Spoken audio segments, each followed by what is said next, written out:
This is WTF Nation Radio.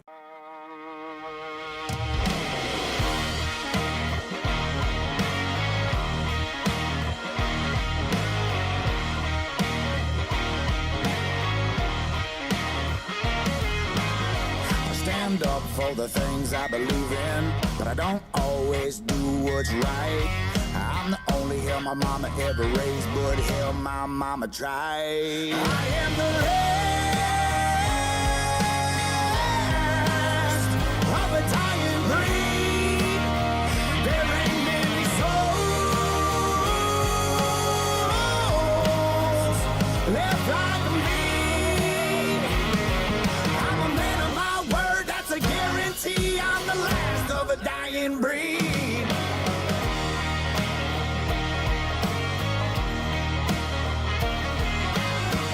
Don't need much for me to get by. I don't fit in with the suit and the tie. You won't see me sitting high on a throne, so please tell the wolves that I'm finally home. In the last of a dying breed, there ain't many souls left like me. I'm a man of my word, that's a guarantee. I'm the last of a dying breed. I'm a God-fearing man, I ain't afraid of my fate. I'm a lot like Drake, born 50 years too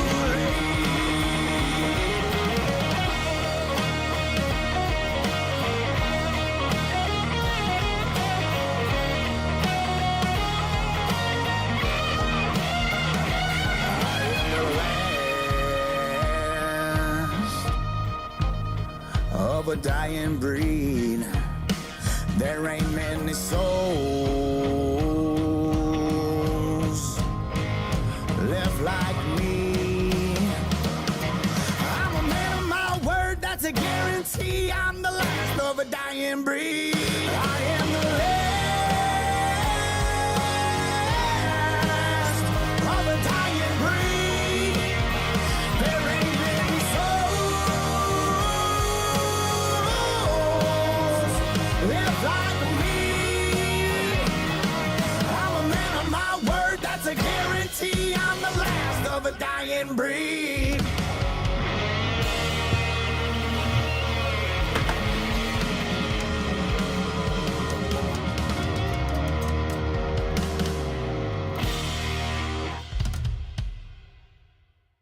WTF Nation Radio. WTF Nation Radio.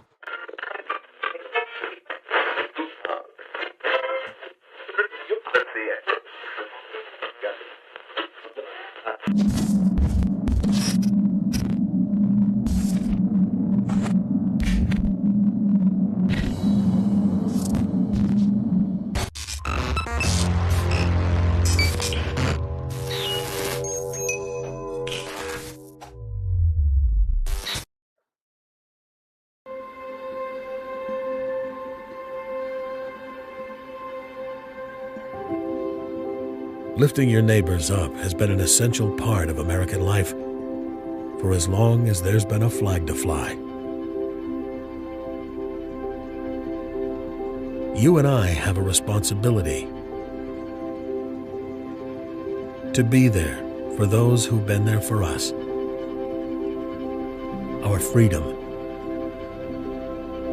our aspirations.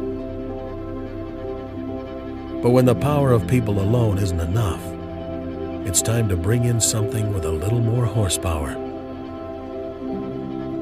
At WHFV, healing starts with a horse and ends with horse empowerment. We provide combat veterans with new experiences afforded by the freedom they fought to defend. At the same time, we introduce them to a network of people able and willing to support them long after the uniform comes off. All in the spirit of community. This is your chance to empower our combat veterans to ride onto better days.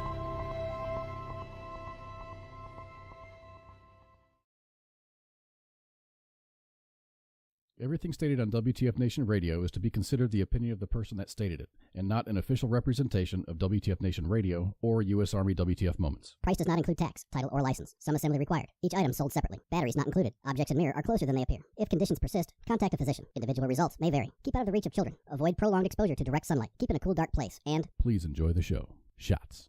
I don't know shit about fuck.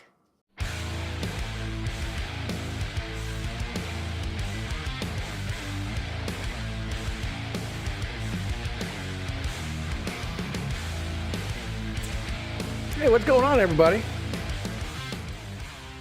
Hello, and welcome to Friday Night Freedom here on WTF Nation Radio. We are the voice of U.S. Army WTF Moments. Glad you all could make it. Today's Friday, February 3rd, 2023. And we're going to have a great show tonight, man. We got an awesome guest coming up at the top of the hour. Hope y'all can hang out for it. If not, I guess at some point we're going to have podcasts available, or you can just go rewatch the video stream on Facebook. Hello, everybody. Twitter, YouTube. Where else are we? Twitch. 2 Facebooks. And that freaking balloon that's floating around is probably tuning in, so. What's up, China? Hey. Hey. I don't know any Chinese, so. Me hao? Ni hao? Ni hao. Ni hao. There's a video dude on YouTube that does a lot of videos for he'll walk through like Chinatown, or he'll like be in Beijing and he'll be walking through the markets, and he's a white dude, and he goes and he orders in English, and then he's got a video rolling, and then all these people are like talking shit behind his back, and then he flips the script and he turns around and he speaks like perfect Mandarin back at him, and they're all like embarrassed and shit. So you got to get him on the show, and maybe he can say a few words, or maybe cut a commercial for us. Oh my gosh, I knew it was going to be cold up in the Pacific, or in the Northeast rather, on the East Coast. Branko says -15 here. -15, screw that shit. Yeah, they had that little cold blast come through. I mean, we had, I'm thawing out finally. Today was a mess because I woke up this morning and I wanted to get blood work done at the VA. So I'm like, okay, I'm up at 6 o'clock this morning. Get to the VA when the lab opens up. That way I don't have to sit all day and wait. So I walked outside to take my trash out to the curb and about busted my ass because all that stuff started melting yesterday. And it refroze overnight. It was like 27 or something this morning. So all that stuff that had melted was now, we have like a lake of ice. So I couldn't get out of my garage. So I waited until like 9 or 10. I went and got a haircut. And then I went to the VA after that. Man, there were wrecks all over the place. Like residual wrecks from people that wrecked days ago. It was a mess, dude. It was a mess. The thing about like down south, for some reason, people think the speed limit is the speed limit. That you have to follow the speed limit, regardless of road conditions. So I went to work Monday. Everyone knew that the weather was going to head south, and it finally did at like 1 or 2 o'clock in the afternoon. It started getting pretty nasty, and everyone left. It's not like you're released. It's like everyone left because they got a cool job like that. And so everyone bailed. I stayed for one more test, and so I started driving home, and then I drove into it was like a downpour, but with ice. It was just freezing rain downpour, which was pretty intense. Made it home okay. I had done all of my shopping days prior, so I didn't have to like run to the store and get bread and milk and all that other stuff. I had plenty of bread and milk and beer and coffee and sustenance for the week. And today was the first day that I left the house since I got home on Monday afternoon. It was just horrible, dude. I had to go and chip the ice out from the downspouts of my gutters. The ice had built up like 3-4 inches. It's not like there was a 4-inch accumulation of ice, but all that water was coming down out of the downspouts and kind of gurgling and freezing. So all the water that was coming down the downspouts when things started to thaw had no place to go except for up. So, you know, all that water was like spilling up over the top of my gutters and stuff. It was bad, dude. So you need a flamethrower. I took out my, I got a torch that I use for soldering, like pipes and stuff. Yeah. And that helped.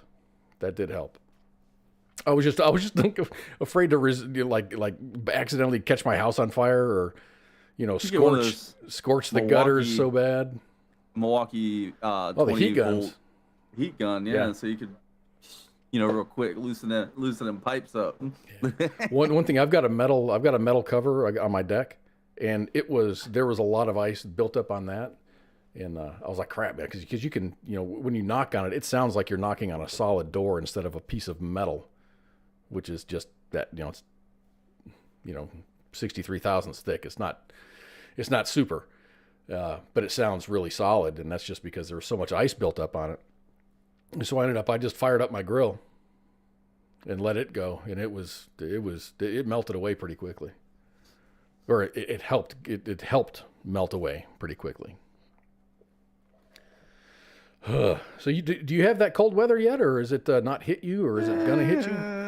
Not so much. This area, it's kind of like weird in this area. Like one day it'll be 80 degrees, like summer almost, and then the next day it'll be like 30 degrees.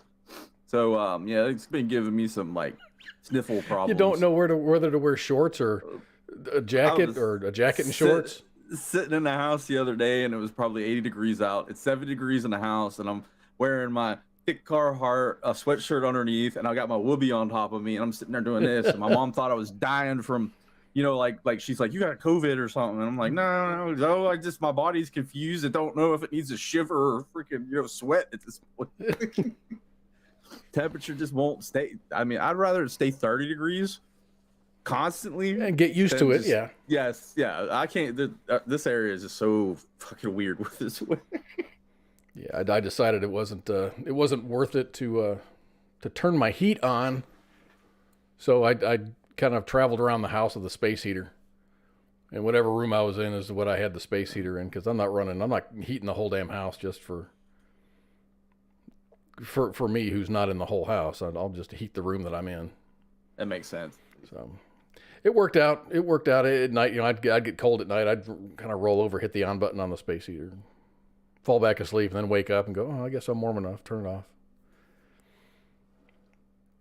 So I mentioned that we did have a guest tonight, and our guest tonight is Eric Christiansen. Eric is a director, a cinematographer, and an editor, and he will be here to discuss his latest documentary called unMASKing Hope.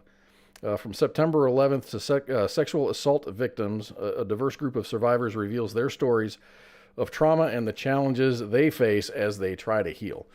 This is going to be pretty cool because we're big on talking about, you know, PTS and, you know, MST, which is military sexual trauma, and everything else. I mean, there's so many different kinds of trauma.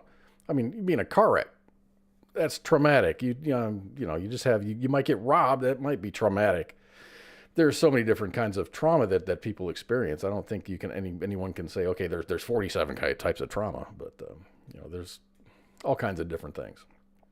So Eric's going to be on the show at the top of the hour. He's got a great team behind him, and I can't wait to watch that documentary. It's on PBS. It went live. I think the film was released on the 21st of January, and I think it aired on PBS on the 24th. So that's pretty cool. That's really, really cool. I think he does some really, really great work. He's been doing this for a while. So it'll be interesting to hear his story because everyone starts somewhere, and he's got an interesting story from where he started and how he started. So what's up with that balloon, dude?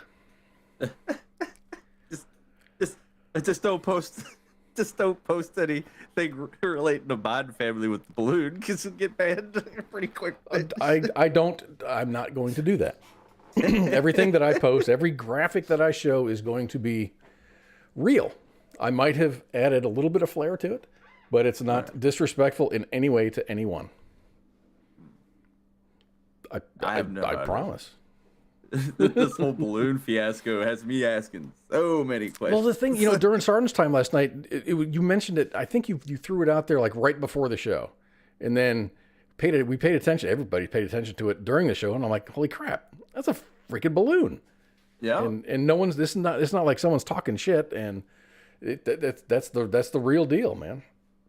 Yeah, I was like, I think my first post about it was who had Chinese spy balloons for 2023 bingo, dumpster fire bingo. But here we are, and I'm hearing someone said in the chat, I think David Cunningham. I don't know if you can actually affirm this or not, but he said there's a second balloon spotted over Latin America right now. That was one of my concerns. Is this is probably not the only one. So let's catch everybody up so far. The Chinese spy balloon continues its North American tour with permission from the Biden administration. Last night, about this time, the public was made aware of a large balloon in the sky near Billings, Montana. Defense officials said that they had known about its presence for a couple of days. So last night, in a briefing, Brigadier General Pat Ryder said the United States, this is quote, the United States government has detected and is tracking a high-altitude surveillance balloon that is over the continental United States right now.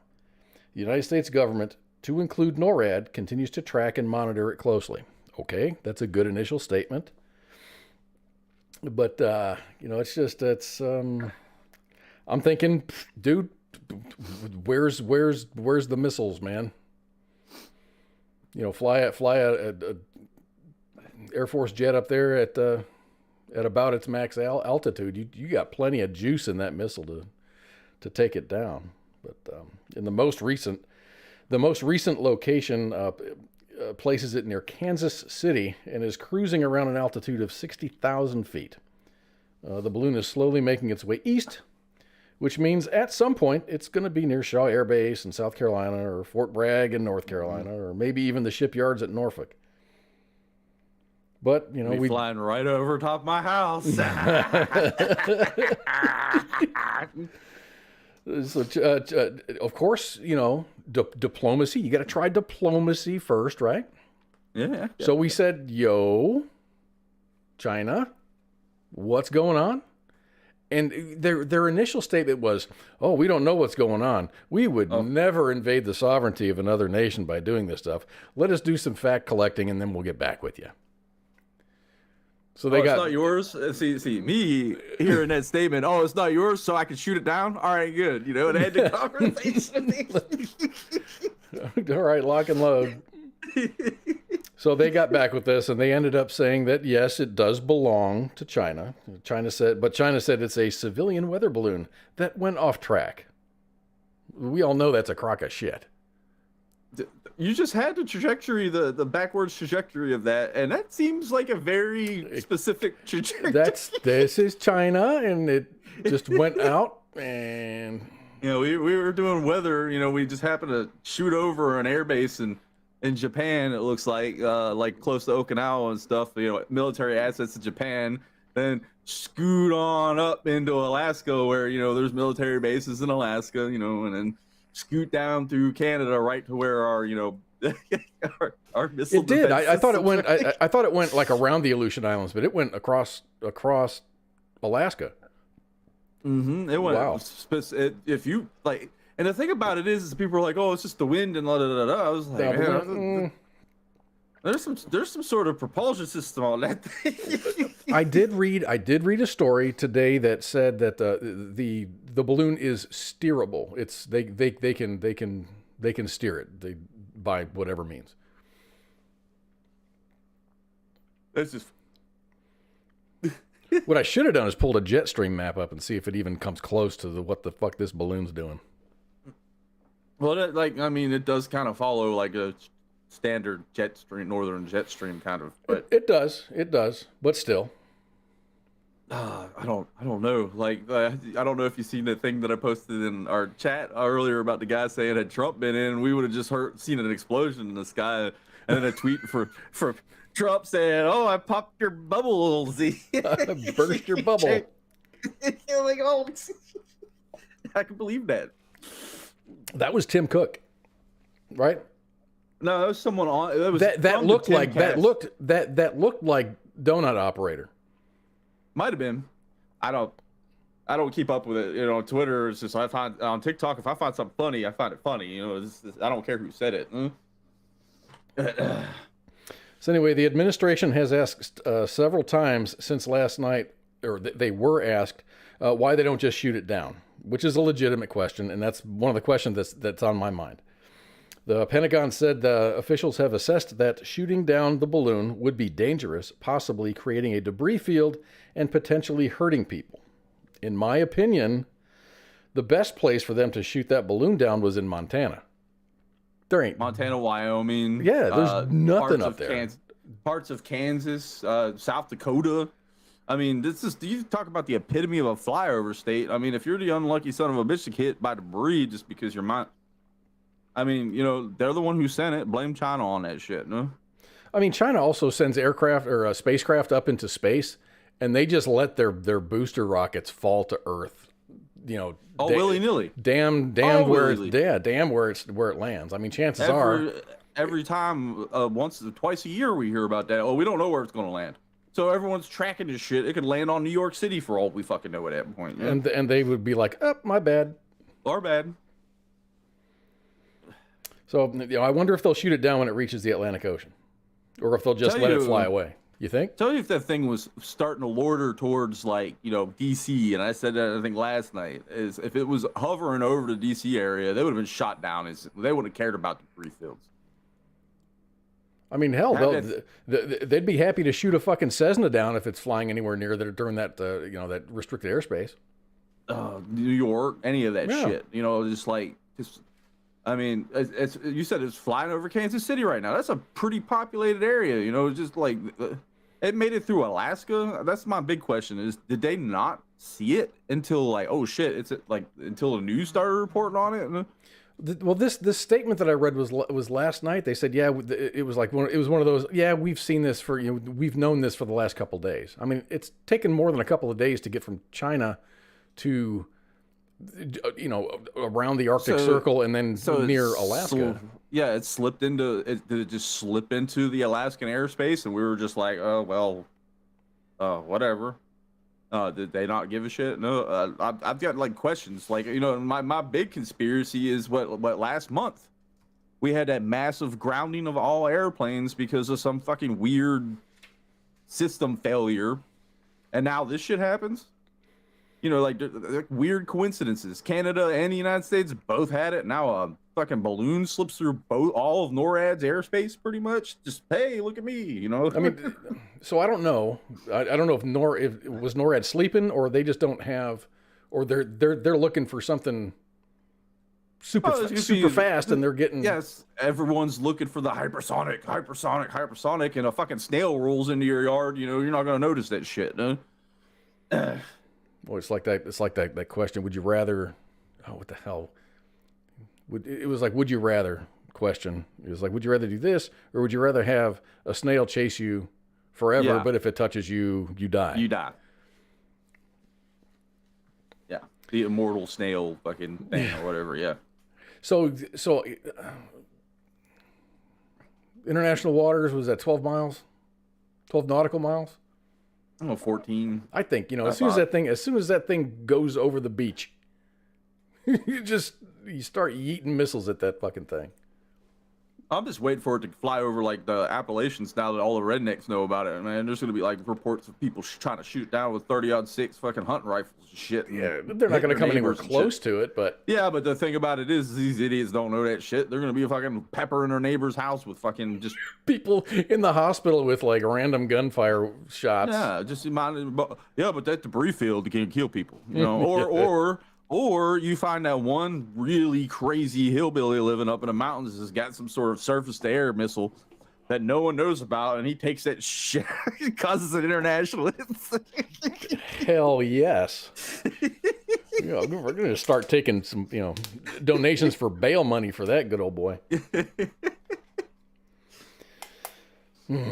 So I think right now, and this is my opinion only, China is learning that this administration is unwilling to do anything but write strongly worded memos and checks, and they'll likely do something like this again.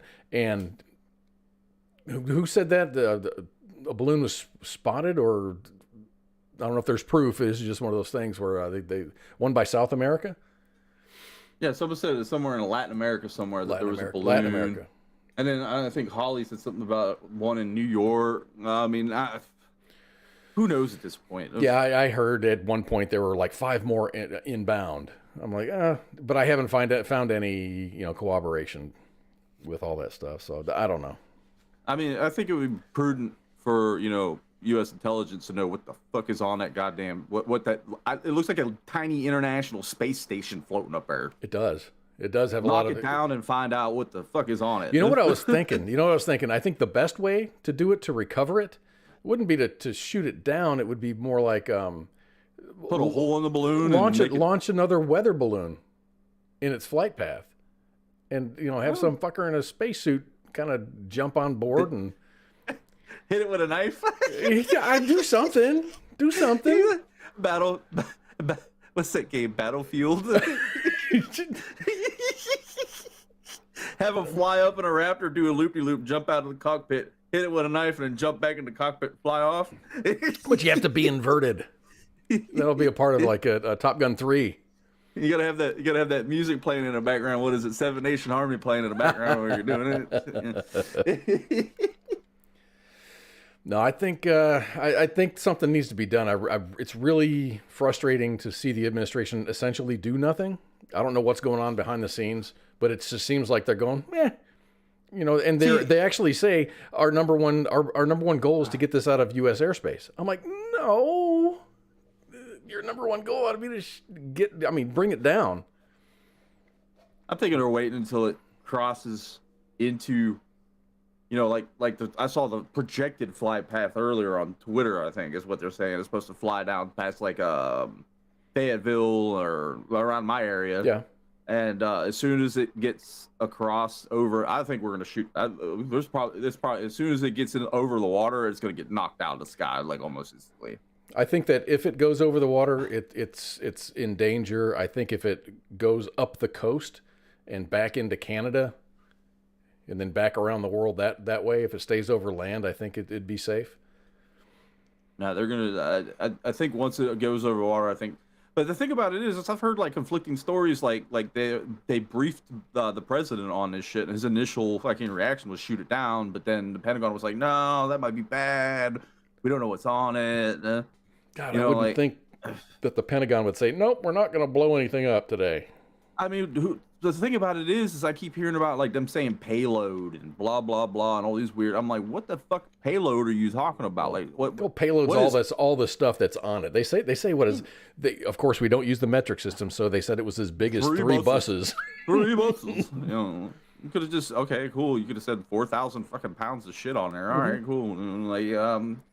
But I don't know. It's just nuts, man. Like how did it get this far? And were we informed when it started flying across Canada? Did they see it? Did we see it? Do remember like way back when I was at Fort Bragg, like way back at Bragg. Back at Bragg. I don't think we've had a back at Bragg moment on this show. No, back at Bragg, we had like a briefing kind of thing where I guess apparently it was kind of like some sort of like kind of treaty we had with Russia to allow them to fly their spy planes over.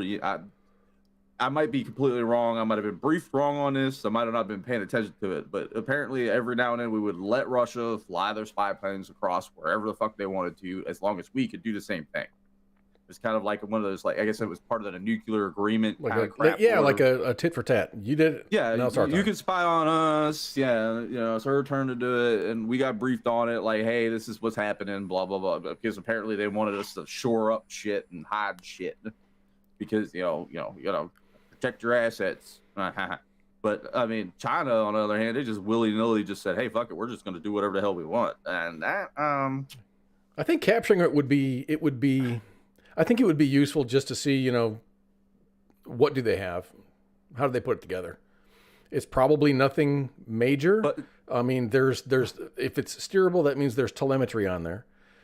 It's very, very heavy, which means it probably has power supplies, maybe a solar array. Come to find out, there's no computer system on there. It's a dude controlling it. Oh my God. With like 68 of those canned air things you can get from the store now. Yeah, and then like a bunch of fucking MREs sitting there, staying alive. This job sucks.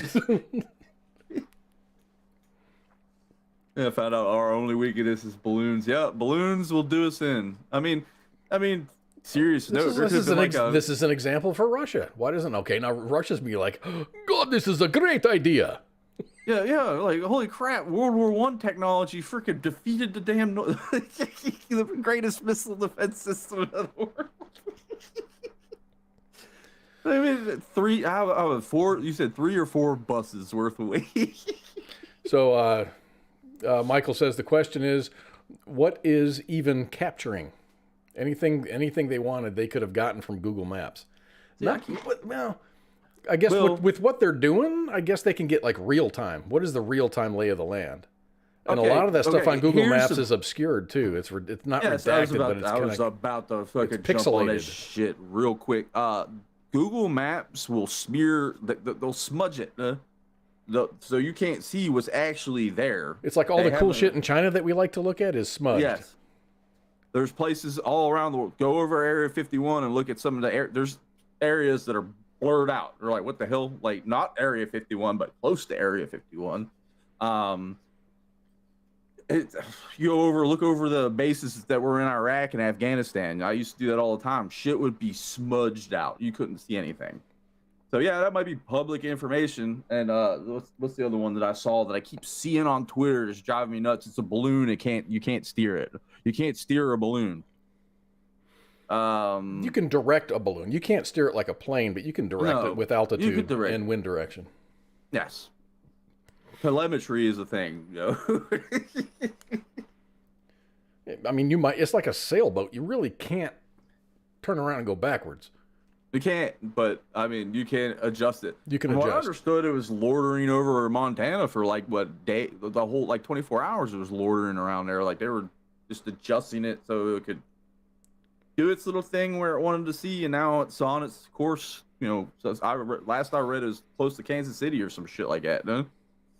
So who knows? Down. Who knows? Well, you can look at my graphic on the screen right now. That little balloon boy over here. He's near Montana. So maybe by the middle of the week or so, it'll be like maybe over here in your direction.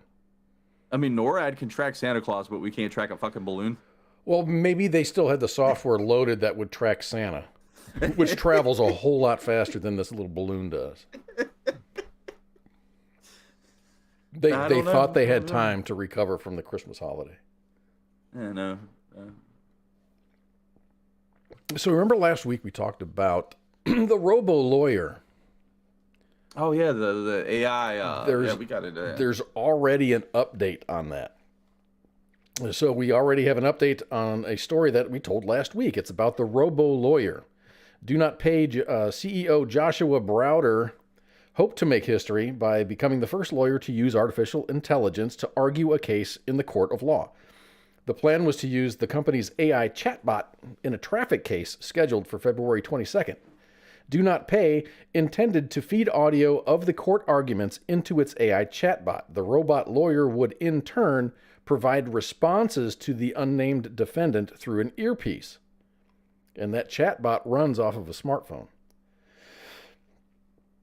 So, this guy, Joshua Browder said that he has since reconsidered his position and tweeted out, after receiving threats from state bar prosecutors, it seems likely that they will put me in jail for 6 months if I follow through with bringing a robot lawyer into a physical courtroom. He tweeted that on January 21st. So Do Not Pay is postponing the court case, and they're sticking to consumer rights. So that sucks. I think this is something that'll be a thing maybe in the future, just not immediately. This is lawyers trying to gatekeep because, they spent millions, but thousands of dollars on their education to be able to legalese and fandango people out of money and throw them to jail and shit like that by, verbiage and shit like that. I mean, I don't think any lawyer on the face of the earth has a chance with something that has access to case law forever. They, things that they don't even know about. So I think judges would even be confused at a point. It'd be an unfair. Start being like so and so versus so and so in the state back in 19 something something. Like how the hell did you get information on that? We haven't heard about that in 100 years. Yeah, I think I think, and I kind of agree, it would be an unfair advantage for the chat bot to be used. I think. I think that if you were defending yourself in the court of law, you should be able to have access to any and all, capabilities in order to defend yourself. Yes, I also agree with that. I can't bring a whole freaking library into the courtroom, but if I have like a chat GDP or what GPT sitting next to me that I can, as they're speaking their legalese, I'm getting fed, this like footnotes or something like this. that. Yeah, something, and I'm like, okay, I present the court this, and then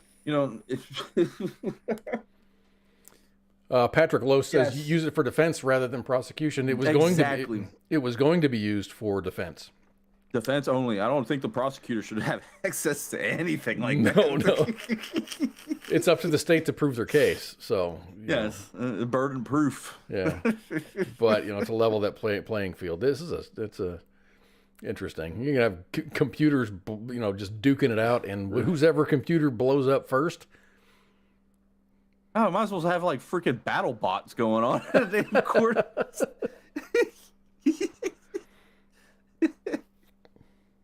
Trial by combat at that point. Bring it back. My gosh. So I won. Remember, I told you I hired a law firm to take my case to court because I was getting okay. Just I'm gonna. This is really gonna be a short summation of what's going on. Several years ago, I moved out of my apartment. It was like a month prior to the end of my contract. But I was there. I provided a check for the amount of money that I owed, and they said no problem. Just give me the keys, and we'll send you a bill because your mail, the bill for mail, and the bill for water hasn't come in yet. When it all comes in, we'll just give you a comprehensive bill, and then we'll just send you a bill. You mail us a check, and everything will be fine.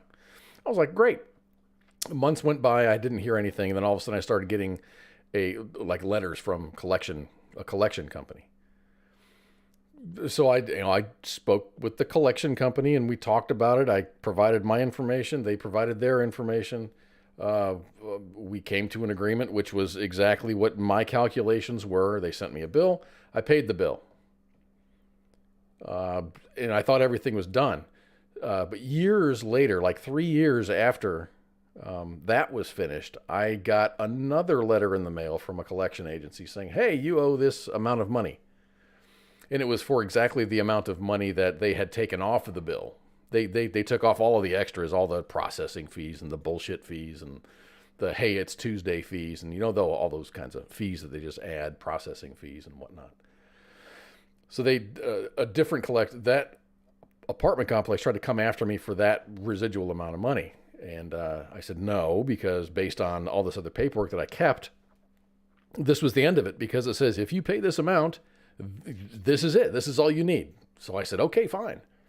And so I ended up paying it. I did it all, certified mail. I did money orders, kept copies of everything. So this other agencies started coming after me. Well, I was like, well, what do I do? My parents were like, you hire a lawyer. So I did. I interviewed several firms, and I went with one, and I got a settlement letter, a settlement contract in my email that I had to agree to, and it was written up by my legal team, their legal team, and then me. So it's one of those things where they're not going to fuck with me anymore.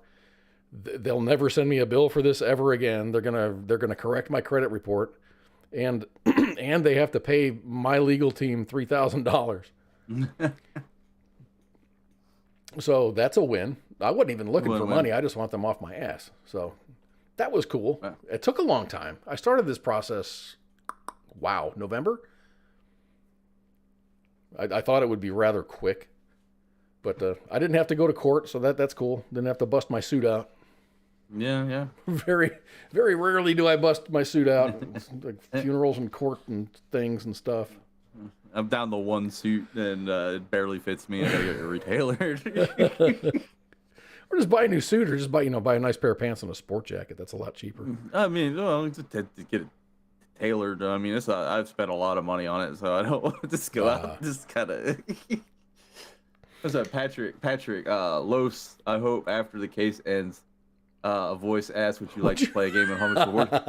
Wait! I got something for him. Shall we play a game? All right, that's great.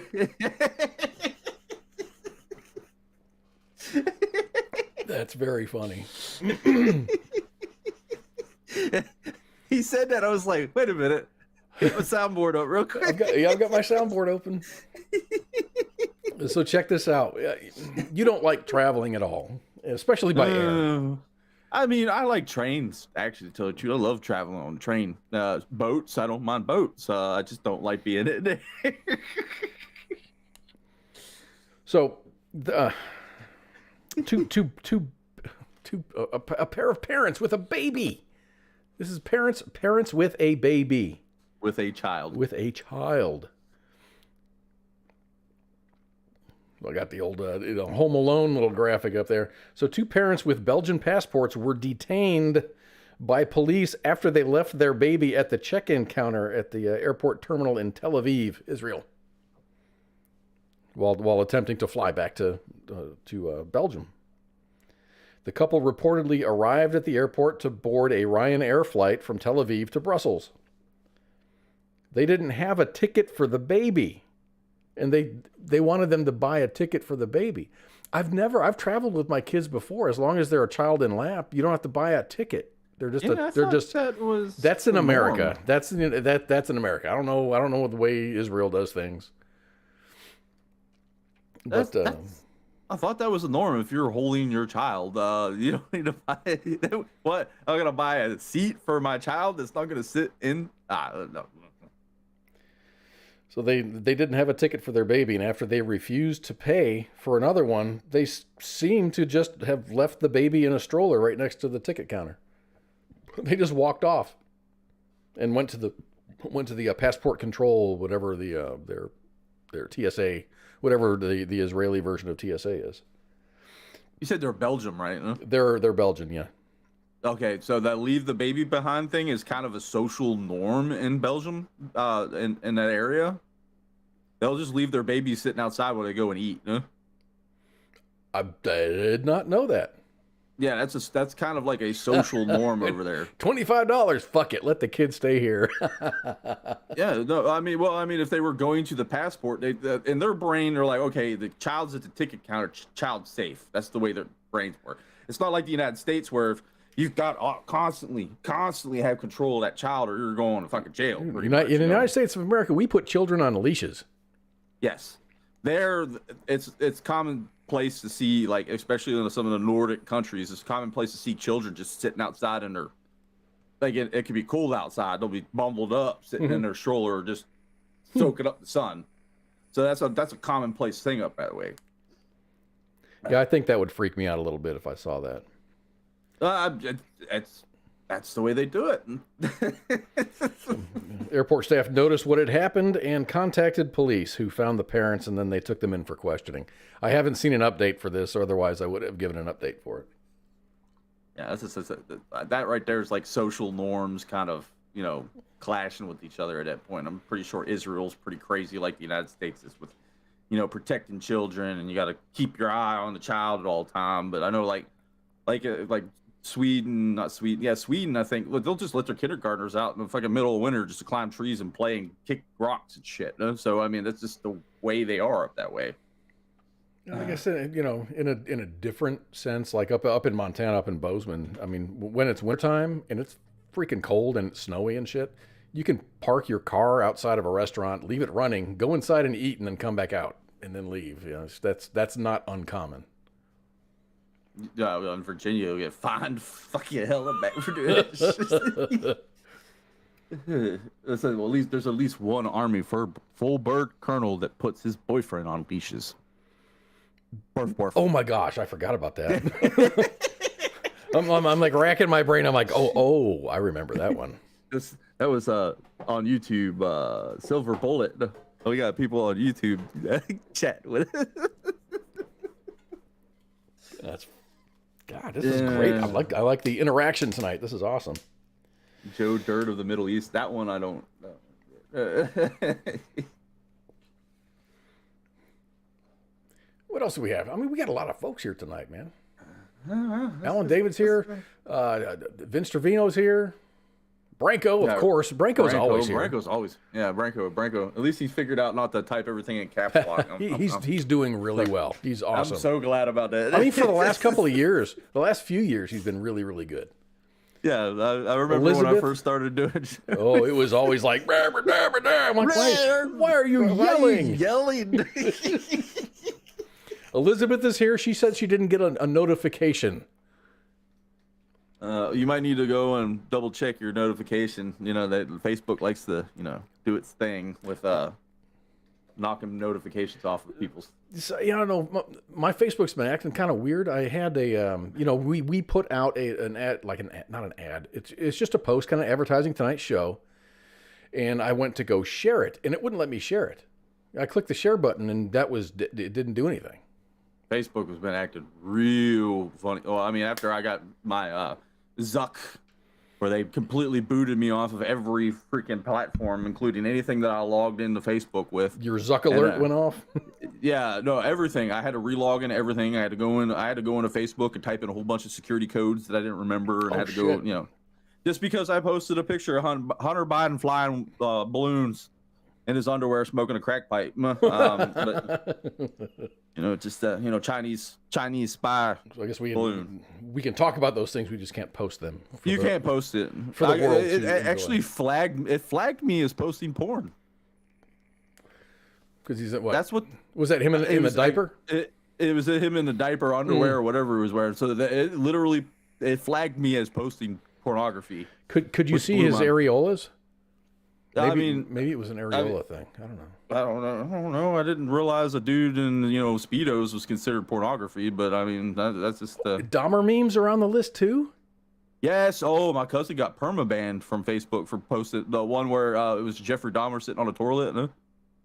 This is Jeffrey Dahmer dumping his boyfriend. Oh God. That's so bad. Yeah, all right. You're right there. Last story before we get to our guest. I'm going to try to make this last 10 minutes. I can do that. Yeah. I could do that. Yeah, you could do that. Have you heard? Oh, you used to live in Florida.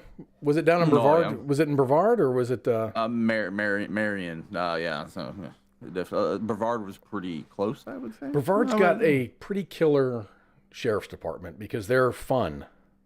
As long as you're not a criminal, they're pretty fun. They're pretty fun. We used to. I've noticed a page come in every now and then post something on maybe it was Monday Monday. They're here tonight. Brevard County mugshots. Yes. They're gonna love this. This is actually kind of funny then. So they're getting sued. The Brevard County Sheriff's Department is getting sued in a defamation lawsuit against the whole sheriff's department, who posts a weekly Wheel of Fugitive video on social media saying that he wasn't a fugitive at that time when his name and image had appeared several times in 2021. The sheriff's posts have been a long-running TV game show similar to Wheel of Fortune.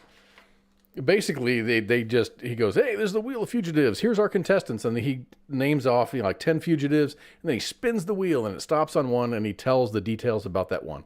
It's like 2 minutes long. It's really not a big deal.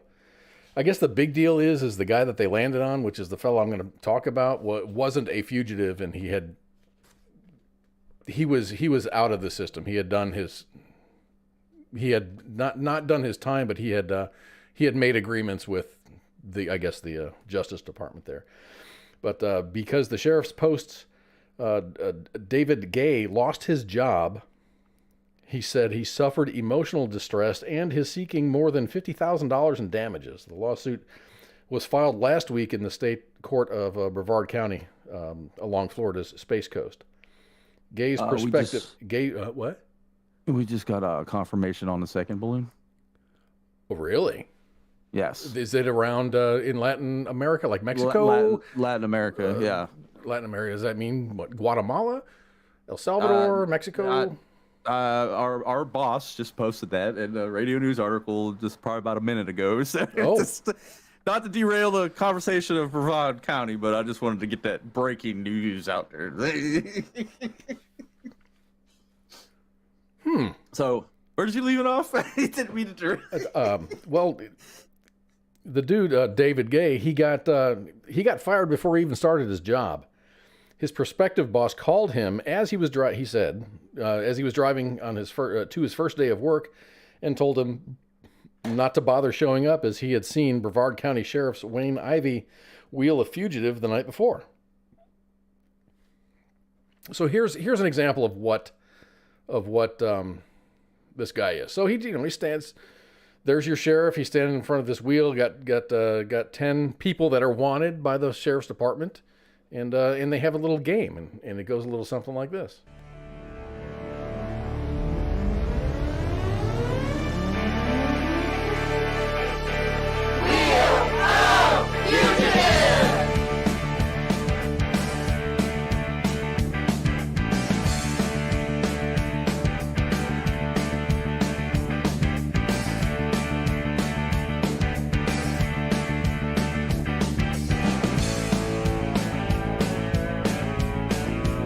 I like the soundtrack.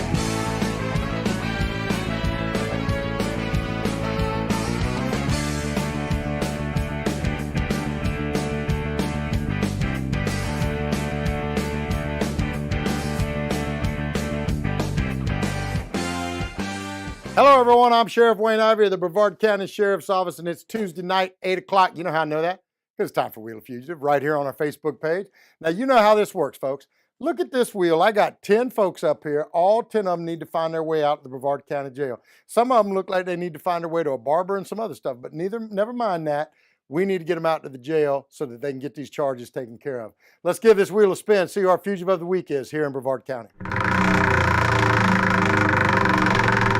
Big bucks, no whammies.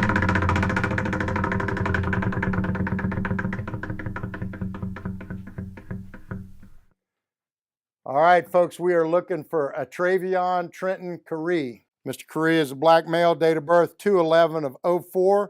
His charges are failure to appear, reference burglar of a conveyance. The bond's $15,000. His last known location is the Melbourne area. Now, Mr. Curry, this is utterly ridiculous. You have to stop. Get these charges behind you. Get this taken care of. You know what's going to happen if you don't go out to the Brevard County Jail and turn yourself in. Guess what? Fugitive unit's coming to kick your door in. So be ready. Go out there, turn yourself in, get this chapter of your life behind you. Our citizens will let us know where we can find you at. They're going to go to Crime Line at 1-800-423-TIPS. They'll send us an email at wheeloffugitive@bcso.us. They'll send us a tip on our smartphone app, or they'll just send us a personal message right here on our Facebook page. Either way, you're going to jail. So go get this taken care of. Go get this chapter of your life behind you. As always, thank you to our citizens for all their amazing support. We'll see you next week on Wheel of Fugitive.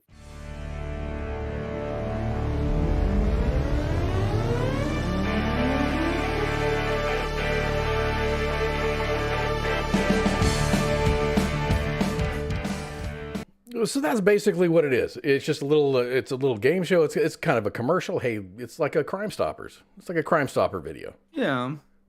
They put the disclaimer down at the bottom. It says everyone is, innocent until proven guilty in a court of law, blah, blah, blah. Subjects have warrants at the time of the filming. I don't see nothing wrong with that. I really don't.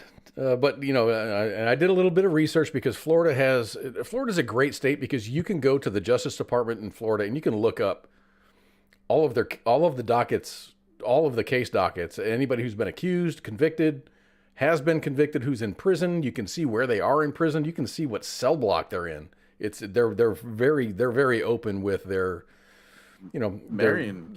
criminal records and stuff.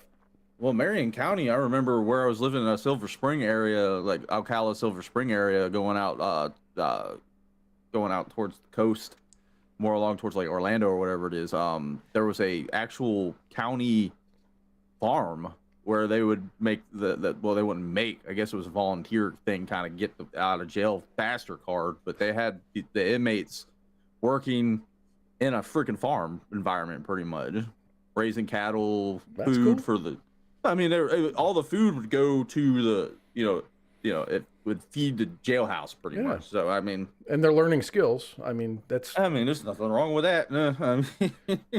So to wrap this up, Gay is no stranger to the criminal justice system in Brevard County. Since November of 2018, Gay has had 5 unique cases against him for various offenses. Gay was taken into custody for violation of probation in January of 2021, and after he had been arrested several weeks earlier on a misdemeanor domestic battery charge. So this guy's been like in and out of the justice system. But while Gay was in jail for the violation of his probation arrest, the Wheel of Fugitives video said that he was still a fugitive, who in reality he was already in the Brevard County Jail, according to the lawsuit. But if you look at the disclaimer that runs on a ticker, they're like, at the time of the filming. At the time of the filming of this video. Yeah. Whoa. Oh. Hello. Hey, what's going on, Eric? We're going to be with you. We're going to be with you in just a second. We're going to wrap up this first segment, and we'll be right with you. Sounds great. So anyway, Gay was featured in 3 more episodes of Wheel of Fugitive while he was either he was still incarcerated or he had already gone to court and done his things. So I don't know. I don't know if the Brevard County Sheriff's is going to be successful in this. I think they might. So anyway, we're gonna cut to break because Eric Christiansen is here, and we're going to have an awesome segment coming up. So it is going to be break time, and we're going to be back in just a couple of minutes. Hang tight. WTF Nation Radio. WTF Nation Radio. You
WTF Nation Radio.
John Hancock. It's Herbie Hancock. Duh. The voice of U.S. Army, WTF Moments. This is WTF Nation Radio.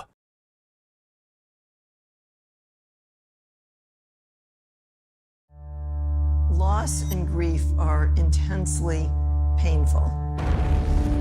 And yet they are also, in a way, sort of harbingers of human hope and resilience. I was running between the two towers instinctively and wildly and lost my shoes. The teacher, the tutor became what I call the mask maker. Those are bullets, we need to get out. I was assaulted by a fellow soldier. When Tower 2 came down, they both perished. Somebody just sat in a window and actively tried to pick off 22,000 people. Things just turned inside out, like it sucked something out of me. When people experience a trauma, they still have to function in the world. So what people often do is they put on a mask. Join a diverse group of trauma survivors on a journey to find hope. The moment you can put all of these pieces into context, that starts to bring you back your narrative of, you know what, this happened, I went through it, and now I'm okay. I actually see a future now. whereas before I saw nothing. Cautiously optimistic, but I do have hope. Unmasking Hope. Coming soon to public television. All right, welcome back, everybody. Our guest tonight is Eric Christiansen. Eric is an Emmy Award-winning director, cinematographer, and editor. He is known for Faces in the Fire, a heartfelt documentary of survivors of 1991, Homecoming, a Vietnam vet's journey in 2002, Searching for Home, Coming Back from War, 2015, and most recently his new documentary, released on January 21st and aired on PBS on the 24th, is called unMASKing Hope, is available right now. Please join me in welcoming the great Eric Christiansen to the show. Eric, thank you very much for hanging out with us for a little bit. Oh, totally. I'm as we say in California, I'm pretty stoked. You're pretty stoked. I gotta learn the California jargon. So you're still in California? Oh yeah, born and bred, and you're not going to get me to leave. The ocean is too much of a draw. There's a lot of other things going on here, but I don't want to climb into that. But I love the ocean here, so I'm going to stay here. So Eric, tell me a little bit about yourself. How did you get started in filmography? Oh my gosh, I'll try to not have the dates. I'm coming up on a significant birthday, and I'm telling my family it's just a birthday. But I was 8 years old, and I started making films. That was my first film with the script. And I knew even when I was in. That's pretty ambitious. 8 years old. Yeah, it was. If you ever seen what is it, The Fabelmans? The Steven Spielberg story, he had the same camera as everything. I ran around with a Super 8 camera and made movies, wrote my first script, and instead of turning in like a report for school, I would make a movie about the book or something. I hope you got good grades, because that's a lot extra. Yeah, well, it was actually easier for me, but I love to write. But yeah, that was where I started, and even as a kid, I knew I had some sort of message, but I never really knew what it was for quite a while, until flash forward into around 1990. Did you go to school for this? This is a passion of yours you've had for forever.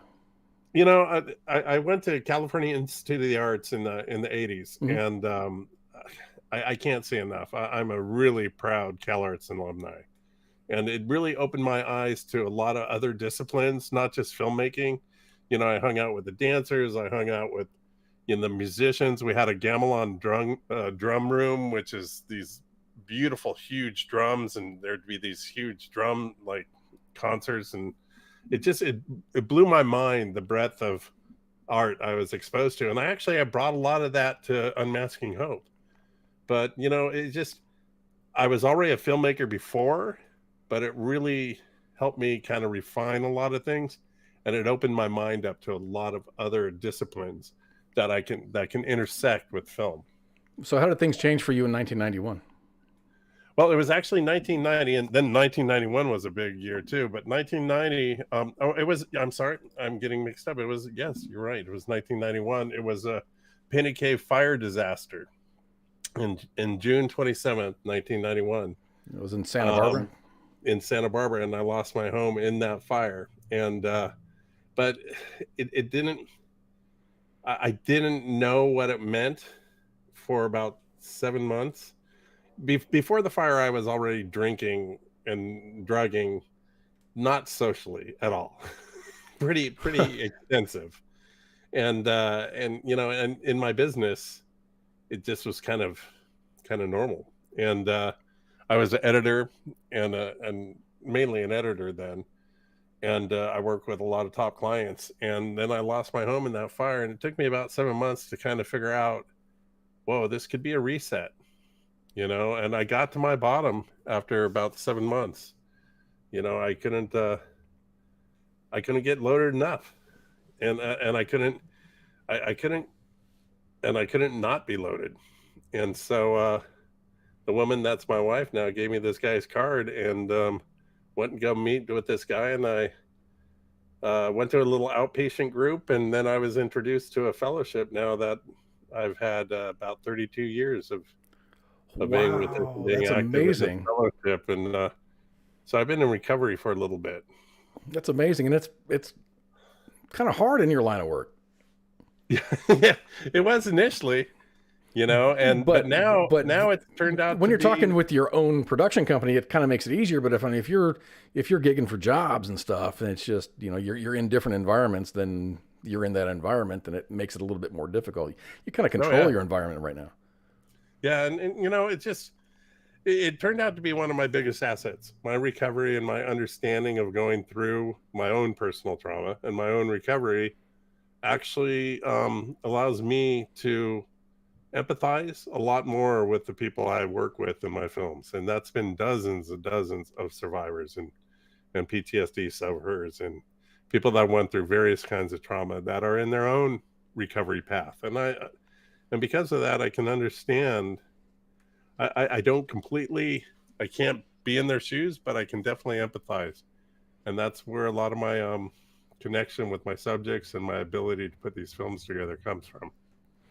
So after the fire of 91 and you had lost everything, you decided to, I think this was your first documentary. You just wanted to talk about or talk with the survivors, and there was the story of the survivors. Exactly. And that was a film called Faces in the Fire. And naively, I just said, I have all this equipment and I have the people to help me.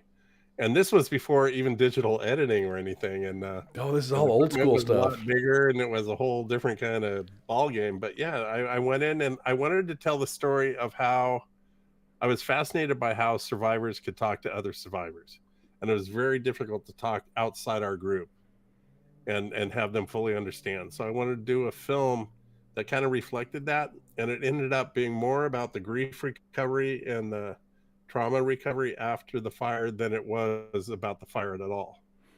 So did you find that the stories were very separate, or do you guys pretty much did you find that the stories were separate, or were there like several avenues of like very similar stories about, that's yes, a great question. And that was one of my first ahas that later became a staple of my work, is that we all heal in a very, very similar way. Our stories are so different, and we're so diverse, backgrounds, economic strata, gender, whatever, but we heal in a basically the same way. I believe it's just like I believe personally that God has a plan for our healing. And just like a scratch, it has a plan. There's going to be a scab. It's going to heal over, and it's going to heal. And it's the problem with trauma and stuff is you can't see it, and it's hidden. And we put a lot of obstacles up. So sometimes for a very, very long time. Yes, I worked with. World War II veteran that was in my last film, Searching for Home, coming back from war, and he wasn't diagnosed until 50 years later. And then he's like, "What the hell? That's what was wrong with me." And I'm like, "Whoa, okay." That's amazing, though. Yeah. Because back in the day, it was shell shock, and it was just suck it up and drive on, just get over it. And he held on to that for so many years. It's fascinating because there's lots of different similarities and. To the guys coming home now. And one of the things with the guys, it started with Vietnam. We were like, those guys were in the jungle, and the next day they were in their family's living room. They didn't have any time to decompress. They didn't have any time to be with their fellows. In World War II, you came home on a troop ship, and you had a time to decompress and kind of, unpack a lot of this stuff and what you would call debrief. But it changed the face with Vietnam, when we would be like in the jungle 1 second, then back in your living room. Yeah, it didn't take long. I mean, you're back on U.S. soil, and grab your bag, go home. Yeah, exactly. And it's with these survivors and unmasking hope. You go to a country music festival and you think you're gonna go see your favorite bands, and the next thing you know, you're in a mass shooting and 58 people, were killed around you. That's in reference to Las Vegas. Yeah, the Route 91. We have 2 Route 91 survivors in our film, and one of the women actually went through 2 mass shootings. So, imagine that. She was at a bar that was shot up in Thousand Oaks, another mass shooting, and it just but her story, I mean, she's through opening up and reaching out, and an organization called Give an Hour that was offering counseling. Mm-hmm. She's been able to start on a healing path, and now she helps others as a peer counselor. So it's pretty amazing stories. I couldn't imagine going through two equally horrific incidents. You know, you go through the first one, you kind of recover, and then after the second one, you're just like, okay, I've done this before. What did I do before? Is this different? How are things different? So you know, you can imagine that your sense of safety would be shattered. Oh, right. And she you know, couldn't imagine leaving her house after that, and you know, and understandably so. It's like, is this going to happen again? So, but her story is pretty amazing, because she got into counseling, and then with the same organization, Give an Hour, giveanhour.org, she was able to then volunteer as a counselor, and now she's a peer counselor, and her healing's going extremely well.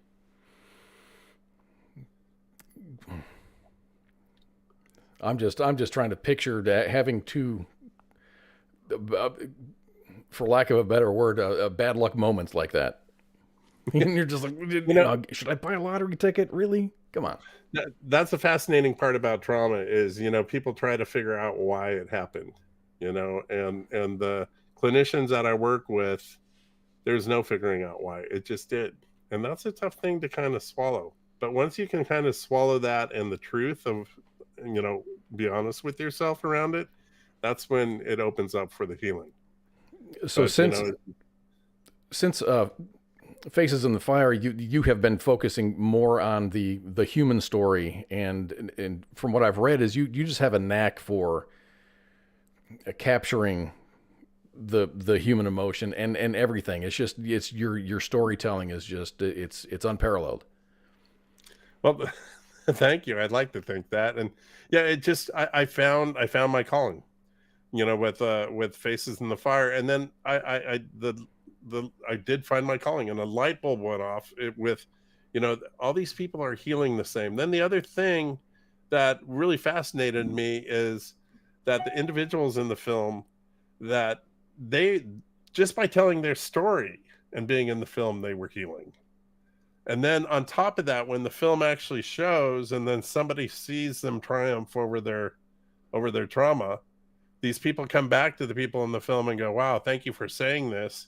And then they feel that they've been validated, that what they've went through has helped somebody else. And that's just one side of it. That's not even the viewers, you know? So I get to be like kind of first row to see some, you know, pretty miraculous healing. And then you have the viewers that are watching it and say, and connecting to all these different stories. And that's why unMASKing Hope has such diversity in it. I try to make a film there's somebody in there that you'll connect with. There's, from the consumer side, I mean, you could be sitting there and not really realizing that you may or may not have had a traumatic experience, or you might know somebody that did and you just didn't yourself. And then just everything just kind of hits, and you're like, oh my gosh, that was something that I need to start getting help with, or talk to somebody about.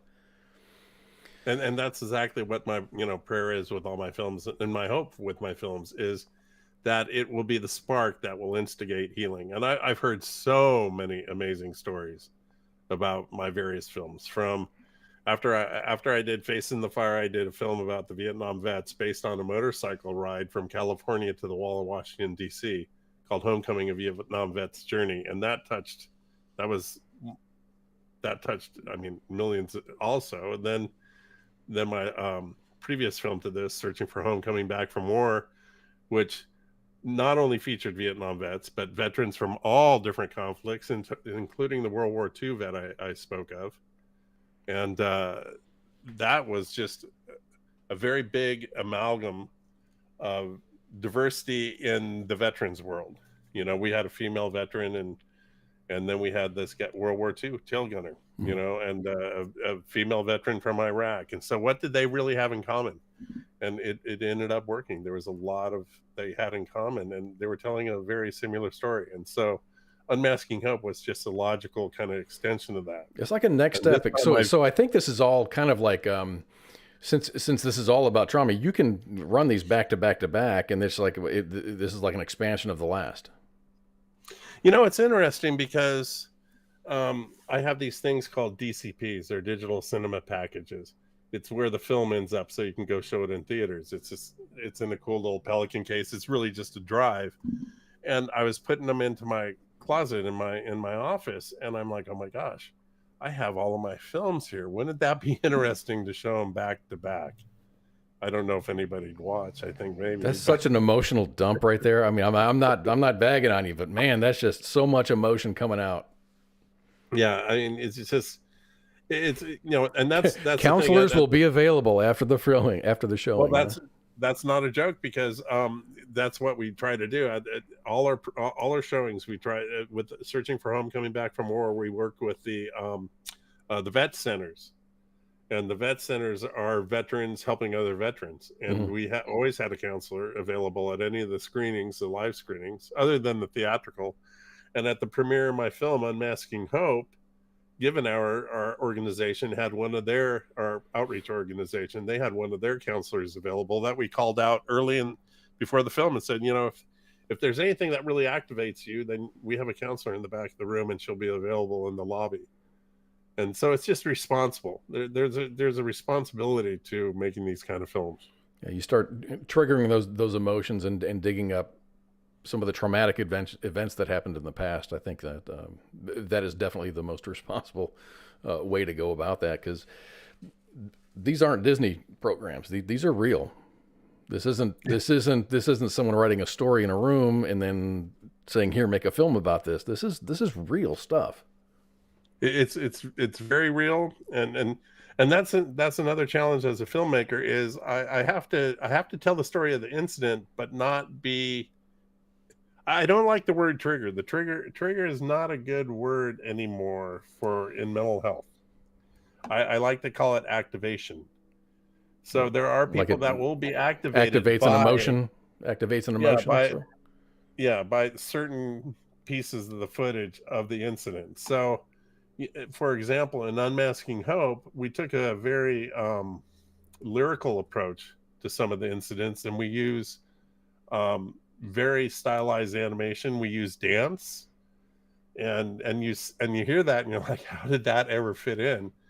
Then I encourage you to watch the film. It is now streaming on PBS, and that makes sense, because when I saw your list of your team, I saw the composer in there. I'm like, is this just someone who scores it, or is there a mission for being a composer in this? And it sounds to me like this. The dude had a mission, and he did well. Oh, Craig is amazing, and I just laugh because Craig is also the composer to NCIS Los Angeles. Oh gosh, and that's his day gig. And so we were I was doing the promos, and I go Craig, do you have enough time to do score the promo? And he goes, when you got I'm not sure, it's really busy with this. And I'm like, could you give me just some of that stuff that you have of LL Cool J when he has his gun up and he's moving around? And he goes, I go, give me a minute of that. And we were laughing so hard. So, but no, he wrote a very sensitive and gosh, it's just a perfect tone that he sets, and I love Craig, working with Craig, and he always says, I'm there to support the emotion, not to tell the viewers what the emotion is. I love that. That's perfect. Yeah, and it's a great joy to work with them. It's just just for almost that fact alone, I would love to do another film.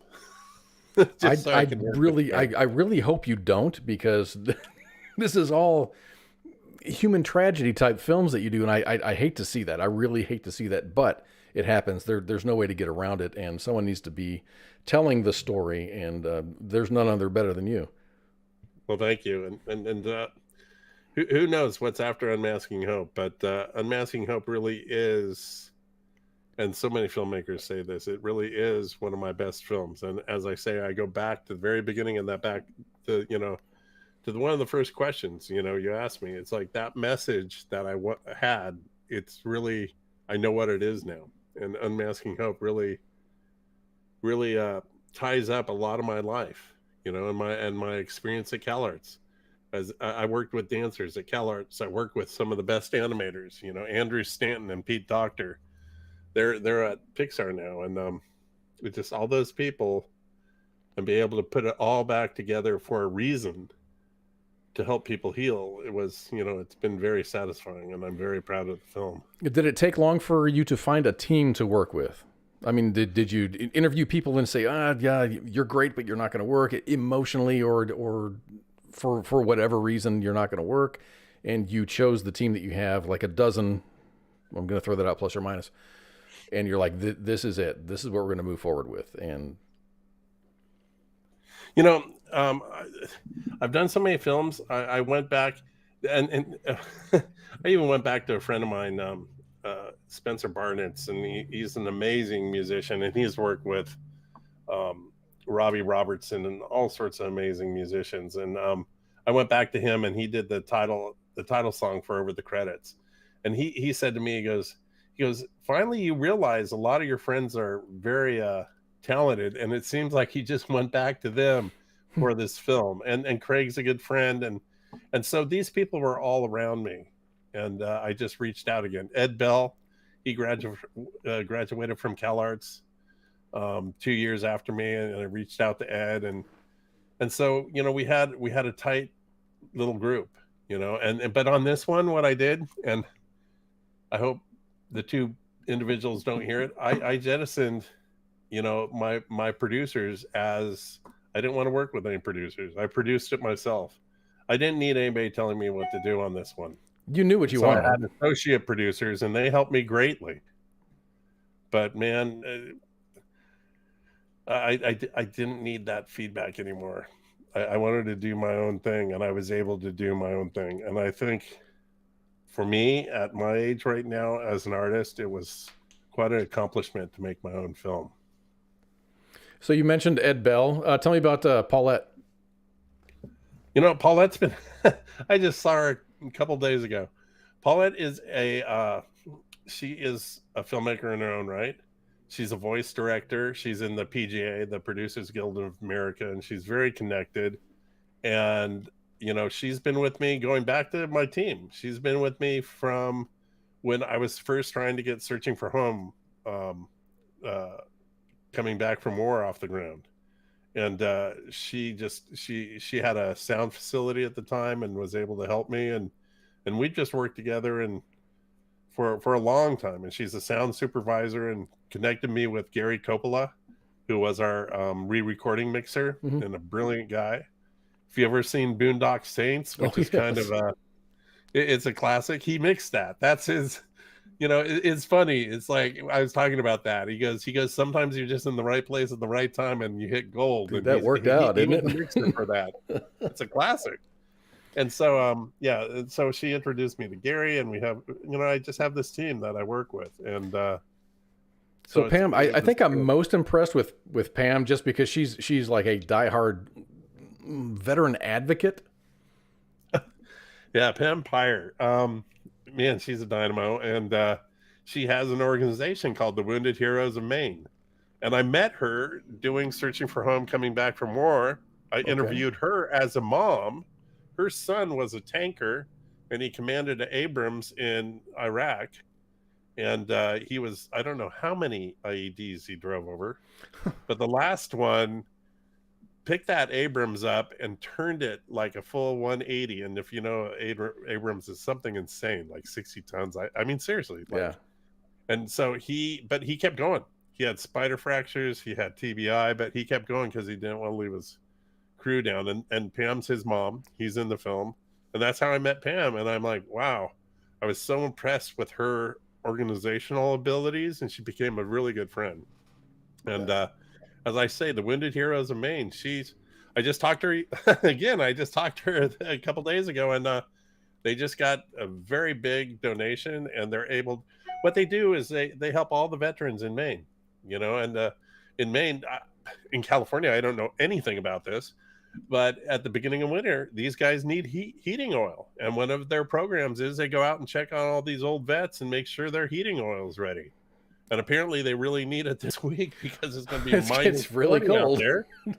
And that's just a really real, I call her organization is Boots on the Ground, Wounded Heroes of Maine. And as our outreach partner on this film, givenhour.org is Boots on the Ground. They are actually, they're out there helping people instead of just making commercials and asking for money.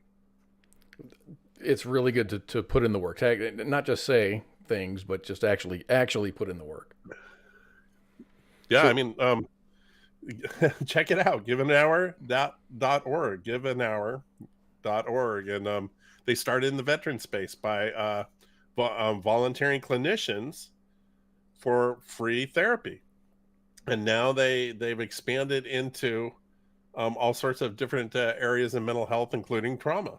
And so, and so they come into these incidents and they offer free counseling to these people. And that's how Molly, the 2 mass shootings, that's how Molly started her healing. And they're boots on the ground. They affect people. They just don't give out T-shirts and water bottles and get money, which drives me crazy with some of these organizations. I get it. The smaller ones that can turn on a dime that really, really help people, like checking on veterans' heating oil. Who would think of that, But there is one veteran that's like 80 years old that's not going to freeze to death during the polar vortex end. So it makes a difference. It makes a difference to that veteran, that human. So we talked about Craig. He was he is your composer. Roger Martell, animator. Roger, I found Roger. I put, here's one thing. I did put an ad in. I needed an assistant to help me with just a bunch of stuff that was going on during the post-production. Good stuff. Yeah. Because there's hundreds of hours of footage and just basic, like, can you help me with this stuff? And he sent me his resume, and he had in the very bottom, he had this little thing, animation. So I click on his animation and I look at his website and I'm like, holy cow. Mm-hmm. But it was amazing. And I know animation, and I had him come in. I go, Roger, you're way better than being an assistant, and I need some help with finishing this animation. And he took over where Ed left off. Ed ended up, he was doing some stuff for Pixar. Then he was doing Taylor Hackford, Officer and a Gentleman. He was doing a film with Taylor Hackford. Ed disappeared with the fancy people, and and Roger. Does he still shout out at least like a little bit and go, "Hey man, I'm thinking about you. What's going on?" Yeah, no, Ed's an awesome man, and he really helped me behind the scenes as just I guess you would call him a mensch or a mentor. Mm-hmm. He's a very good artist. But yeah, Roger came in and he did over probably about 75% of the animation. Sweet. And we just clicked. It's just like, oh my gosh. So I let him into that little circle, Sometimes that happens. I didn't have any producers to come in and watch and bitch about the movie. So I let Roger come in and we would watch the movie together, and he was very appropriate and helped me really put this thing together. And then he did the animation. So, but I'm sure you had Ariel in there to make sure you were flying straight. Ariel is,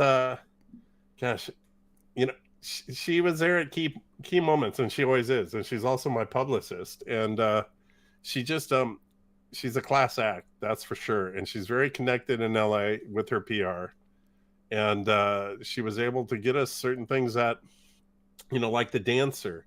I had no idea where I could ever find a classically trained dancer again.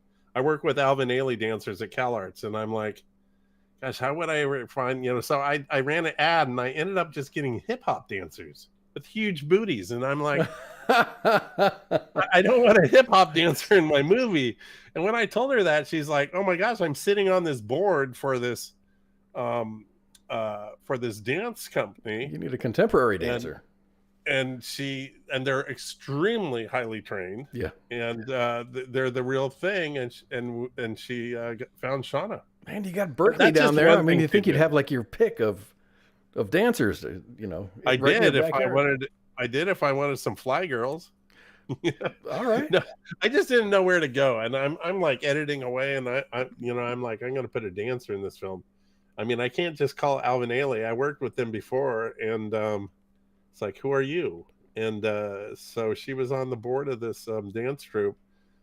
What is it? 8-9, I think it is. Mm-hmm. It's the dance troupe in LA, and through that connection, she found Shauna, who was, you know, she came onto the stage, and I've worked with some amazing dancers at CalArts, and she came onto the stage, and I gave her first couple directions, and I saw her do her work, and I'm like, oh, I'm set. She's going to be able to do this. And Shauna, that's her in the poster back there, and that's her back over there, and she was just amazing. A good dancer can express themselves in every single part of their body, and it seems effortless, you know, but they put a lot of work into that. Yes, exactly. Okay, so very trained. Who haven't we mentioned? Stephanie, photographer. Stephanie. Yeah, she. I wasn't confounded by her bio, but she was the photographer, and it's like she's like a dark humor comedian.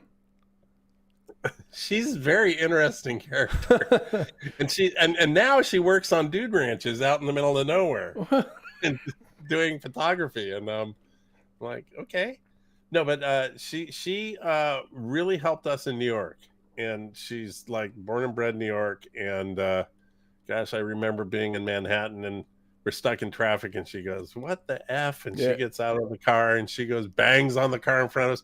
"We need to get down." And I'm like, whoa, okay. And but Stephanie is very talented and very unique and very sensitive. And you know, it's interesting because with my films, the right people find the film. The people that are working on the film actually get something out of it that they need.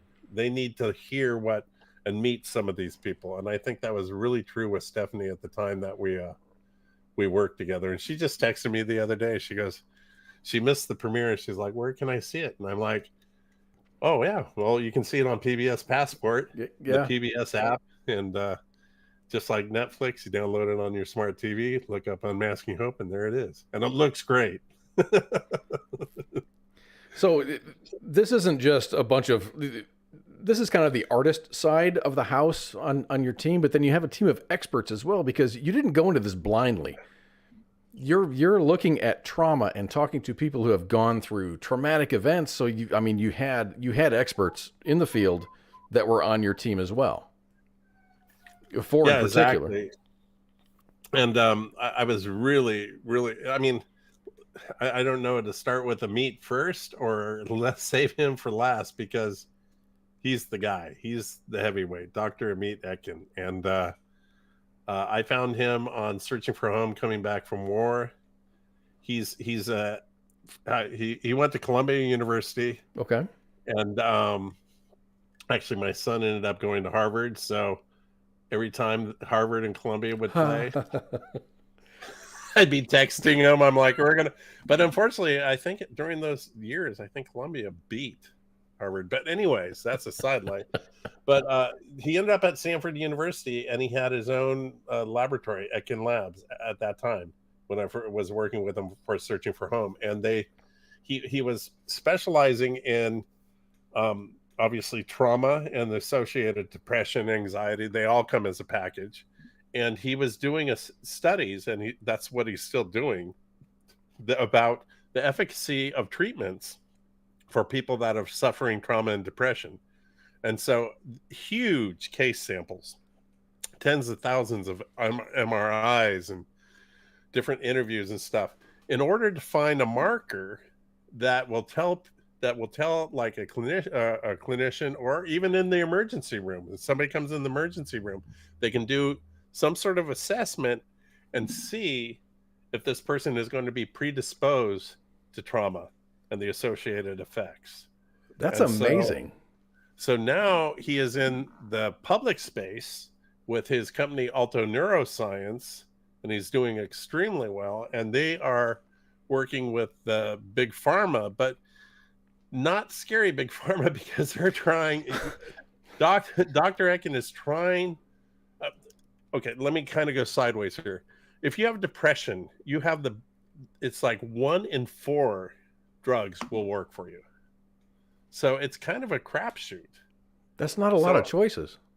So it's like there's a 25% chance that the drug you're taking is going to work for you, because everybody's physiology and their mind is completely different. What he's trying to do studies is to narrow that down. So it's like they're 90% certain the drug and the therapy we're going to give you is going to work for you. And that's also neuroscience. And he was actually one of the top 100 researchers, bar none, in the world. So he's trying to whittle that down from 4 to 1, or from at least 4 to 2. So he's doing some great work. So he is actually in the film, and he's very, he really holds the film together with his clinical kind of overlook at the material, but he's very connected too, and it's like he doesn't talk down. It's very connected to the film, and but he also, it's very validating to me to work with somebody like that, that understands the clinical value of my work, and that my work is clinically sound as much as it can be, not only artistically but clinically sound. Yeah, then there's Dr. Aryeh Shalev, and he's now at the Hebrew University in Jerusalem, and he did research with Dr. Ekin, and he's one of the top researchers into trauma. And one of his main tenets is that no matter how radical the trauma was and how devastated you are, there is still a seed of hope. No matter what it feels like you're down to nothing, there still is something to work with and grow. And that's what he said in the beginning of your promo, was like, exactly. It's not all lost. It's never all lost. Yeah, and that's Dr. Shalev, and he's just another amazing man. And I just love intellect too. I mean, these guys are awesome, smart. Imagine the conversations. You're sitting at dinner and you're just going, well, whatever, I'm going to get some more French fries. You guys just talk. Then there's Dr. Catherine Shear, and she is from out of Columbia University also, but she has the Center of Complicated Grief, and she's one of the top grief experts in the United States. And at the core of all my films is grief. They are grief recovery. Mm-hmm. Trauma is something that happens. Grief is what we deal with after the trauma.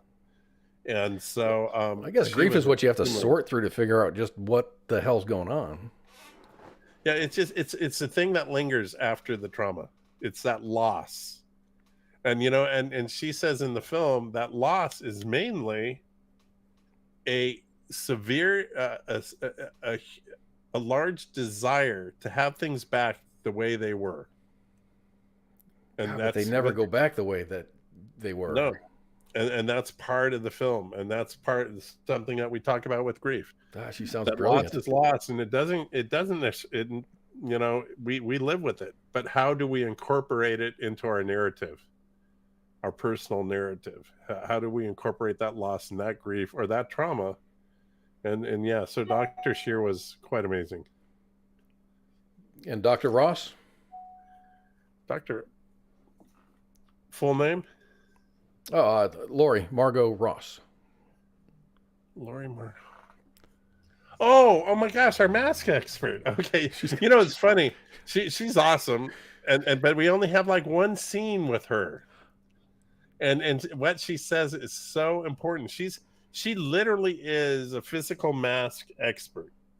And I mean, her background is masks, and if you read her bio, it really covers it thoroughly. Yeah, and it's just, so she studied that, and so it was interesting because I did want to go off in that direction of like actually using the idea of a physical mask and these ceremonies. Mm-hmm. And I can't remember what third world country she studies the use of masks and ceremonies and things. But what she does say is she talks about Carl Jung, the famous psychiatrist. Yes. And his idea of personas, that we hide behind personas, and it's another word for mask. And there's a certain place that we just don't let anybody go because we have this mask. And yeah, she talks about or that. a brick wall or whatever you want to call it, right? Yeah, and she's very, very cool. she seems, I've never met the woman, but she seems very, very intense and maybe intimidating if you're just having a casual conversation. Definitely. But she's cool. I mean, she showed up just like, yeah, her whole thing she has going on is very cool. So I get to meet some great people. It seems like that. And it just seems like maybe you would inadvertently meet people, like even by accident. You know, it's like, hey, Eric, I hear you do things. Or even you as Eric just going, hey, I hear you are an animator, just for an example. And just you hit it off and you meet 10 friends and those 10 friends meet 10 friends. And the next thing you know, you've got a team set for the next documentary. Yeah, that's kind of how it happens. You know, and now the question is, what is the next documentary, or is there a next documentary? Or am I just going to paddleboard and have, you know, hang out with my grandchildren? So were you a former surfer in your younger days? Do you surf now? You know, that's a good question. I'm losing weight. I want to get back in the water, and but I do have my paddle boards, so I paddleboard. You know, as much as I can. I've done that before. That's not an easy thing. You know, it's funny because I'm more of a perpendicular. I'm a downhill guy. Yeah. You know, and you know, surfing. I skated until I was about 50 when I stopped skating. But I skated parks and things and vertical, and then I surfed, and I loved snowboarding. Then I've gained a lot of weight. And so now my goal is, there goes your center of gravity, is to lose that weight, get back in the water, and then start enjoying myself. But yeah, I paddleboard still, and I'm in the ocean as much as I can out here in Oxnard. You know, I think if I lived in California, I'd be in the ocean a lot too. I just got done watching a series. I couldn't even tell you. It may have been Netflix or something else. What is it called? I can't remember. But they're like, everybody is on the beach. Everybody's on the beach, and it's a crime family, but everything's on the beach. Yeah, I can't remember the name of that. What? Yeah, I know that one. Yeah, and their go-to decompression thing is just going out and surfing. Yep. No, you know, it's just there's nothing more spiritual than sitting. Animal Kingdom.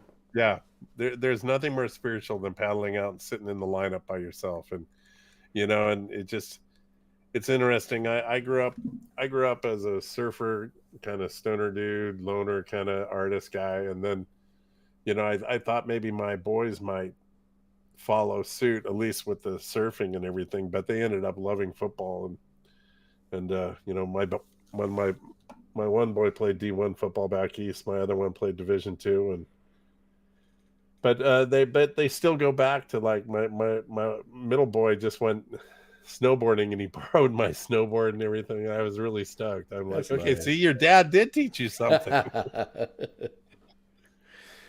So tell me about where can we see unMASKed?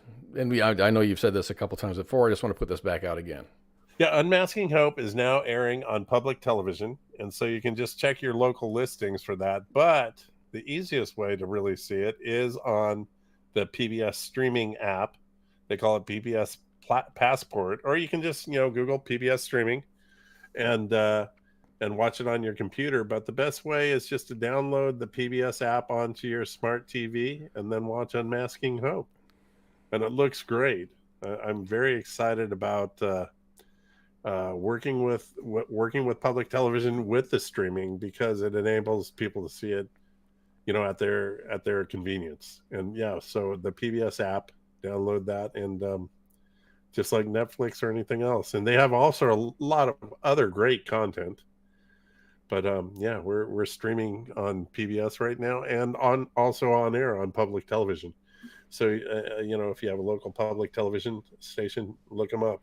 They play at all different times. There's many facets to this. You know, some people are going to play it at 9/11. Some people already played it, and we opened up in Chicago and Vegas already. And so, yeah, my KERA right here in the Dallas-Fort Worth area, they played it on the 24th, so I missed it. So I'm going to have to stream it. Oh, okay. Oh, yeah. You know what? Okay. Oh, KERA. We had a screening for Searching for Home at the Fort Worth Contemporary Arts Museum, I think. Yeah, that's right, in downtown Modern Fort Art Worth. Museum. Yeah. We had a screening that they put on, and that was really nice. I went to the Stockyard. Oh my gosh, yes. Yeah, and then I went to a place called Hard Eight. I love to eat. I've never been to Hard Eight. Pit Barbecue before. It's nice though. It was going to a Pit Barbecue was like a revelation for me. I'm like, look at all the meat. Anyway, it's everywhere. It's not a vegan paradise, but no, it's really, really good. I think if you're vegan, you'd have to start over. What is it? Do you start over if you eat meat again? Just by smelling that, you know? You could drive by and just go, yeah. I've been violated. Yeah. Eric, I love that you came on the show. I really appreciate your efforts and your story. I can't wait to watch Unmasking Hope. I'm actually wanting to watch the digitized version of Faces in the Fire, which is on YouTube. I'm not sure if that's an authorized release or not, but someone digitized your analog, and it's out on YouTube. That was actually, yeah, it is on YouTube. Wow, good sleuthing. It is on YouTube, and that was put in there by the Santa Barbara Historical Society because they deem it as part of history of Santa Barbara and the wildfires in Santa Barbara. So yeah, it's authorized. I'm very honored that they would do that. It's a little time capsule. Someone actually asked permission. How about that? Yeah. It's a time capsule. So Eric, do you have your company or your social media out there that you want to something you want to plug? Maybe something that you're working on in the future? Tell me about your Emmy, because I think I know where your Emmy came from. Well, I have 7 of them. I know. I saw. Okay. I couldn't find. I found one definitely for sure, and that was your intervention. Yeah, it's interesting. I did a lot of PSAs when I did a lot of commercial work. Okay. And mainly toothpaste, and I made some very nice money doing Rembrandt toothpaste. Thank you. And during that time, I also did a lot of PSA work, public service announcements. Yeah. And that's where I was able to kind of flex my creative muscles. Okay. I wasn't really doing, in between documentary films. And so I ended up getting a lot of the Emmys for the PSAs.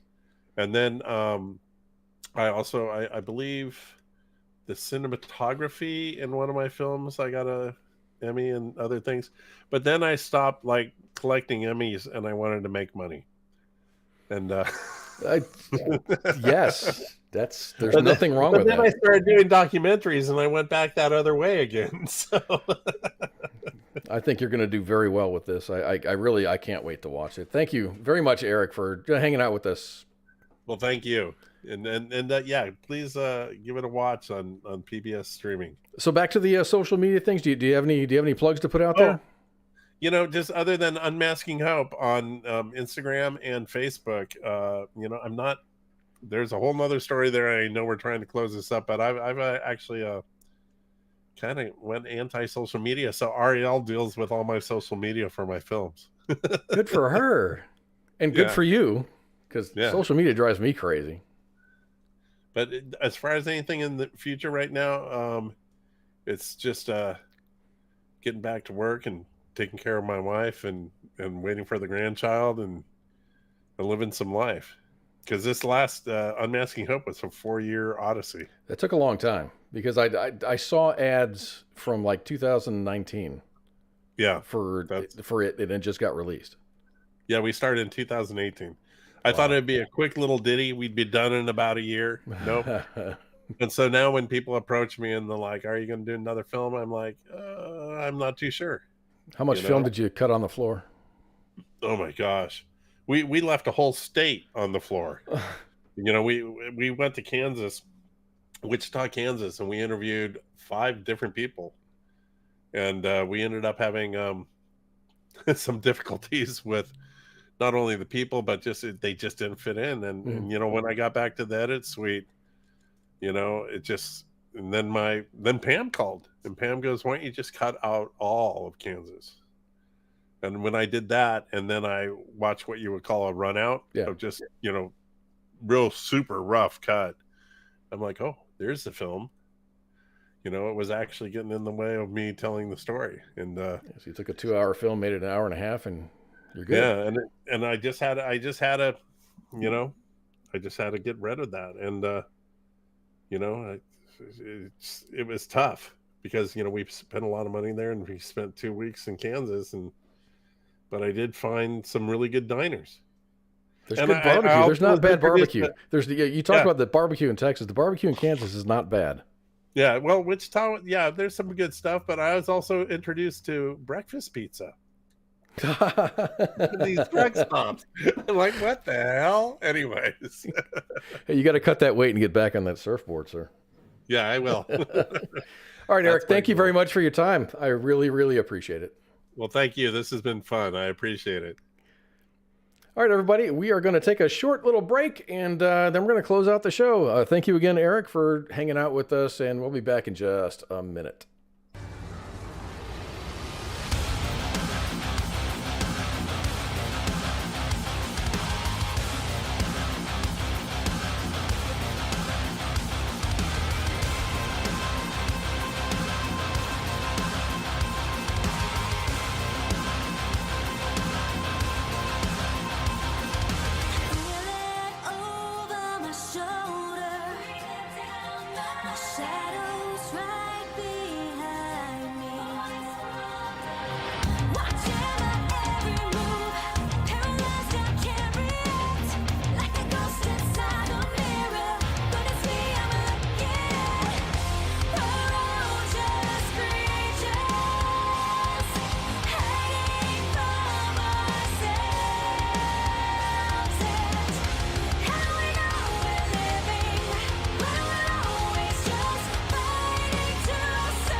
John Hancock.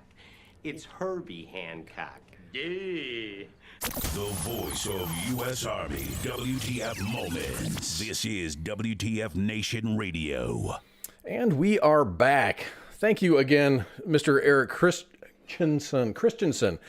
The thing is, I've got a cousin. His name is Eric Christman.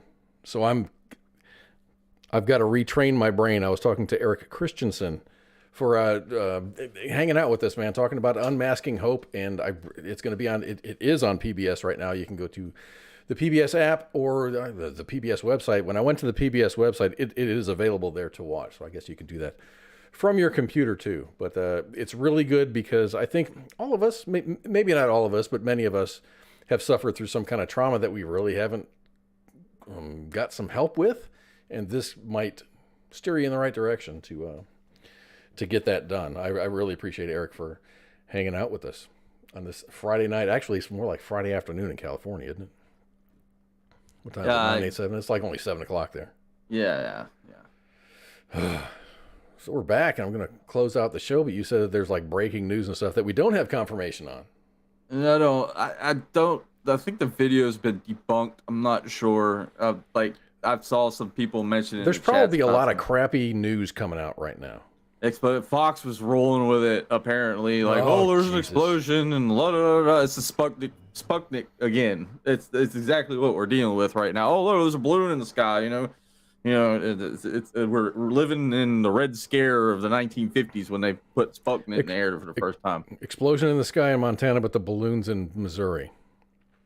There's reports of more than, like, right now, I know there was confirmed a second balloon, and now I'm hearing rumors floating around on the Twitterverse that there's 4 balloons floating around. So, okay, now we need Nina. I really wish I had, because I do have this somewhere in my playlist, is 99 red balloons. 99 red balloons yeah. Floating in the sun. Yeah. I had that on vinyl, the small vinyl single. Little 45s?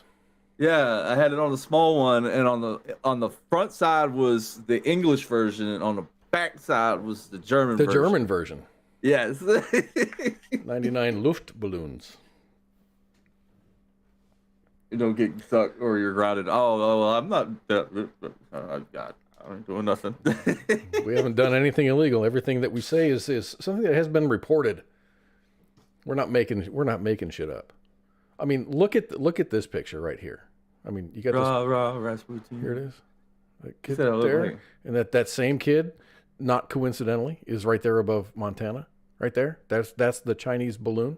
Yeah. And then over here, he's kind of moved over to Missouri.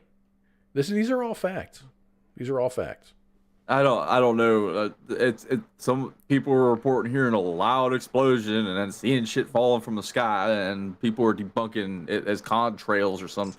But then I heard, I was reading people talking about, I want to investigate it, and there's National Guard blocking the road off, and then you got it's like, what was it? What's that, Roswell 2.0 maybe? They're trying to hush it up. The aliens were getting confused about this space balloon and wanted to check this shit out. No? Bunch of aluminum foil on the ground. No, it was a weather balloon. Well, no shit.